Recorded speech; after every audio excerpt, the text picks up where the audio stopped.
আজকে খাবারটা কিন্তু দারুণ হয়েছে কিন্তু। হ্যাঁ হ্যাঁ, খাবার তো ভালো হবেই। এই 20টা বছর ধরে যে তোমার এই কাজের লোকের কাজই আমি করে যাচ্ছি।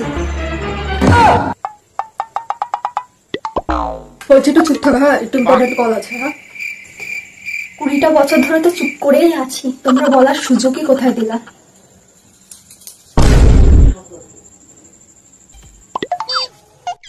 আরে কোথায় গেছিলা? সারা বাড়ি আমি খুঁজে বেড়াচ্ছি। একটু মার্কেট গেছিলা বলে তো যাওয়া। ক্ষমা করবেন স্যার, আমি না বুঝতে পারিনি যে এই বাড়ি থেকে বেরোতে হলে আমাকে বলে যেতে হবে। আমি ভুল করে বেরিয়ে গেছি। আসলে এই জিনিসগুলো না আনলে তো রাতের ভাতটা মুখে উঠবে না, তাই বলে ওখানে গেছিলাম সবজি আনতে। এবার থেকে গেলে বলে যাবো, ঠিক আছে? ক্ষমা করবেন।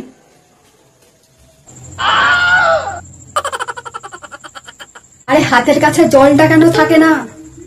ক্ষমা করবেন স্যার, আসলে আমার তো দুটো হাত, আমি ওর জন্য সব জায়গাতে খেয়াল রাখতে পারি না। এবার থেকে সব জিনিস নিয়ে আপনার কাছে বসে থাকবো, ঠিক আছে? এনে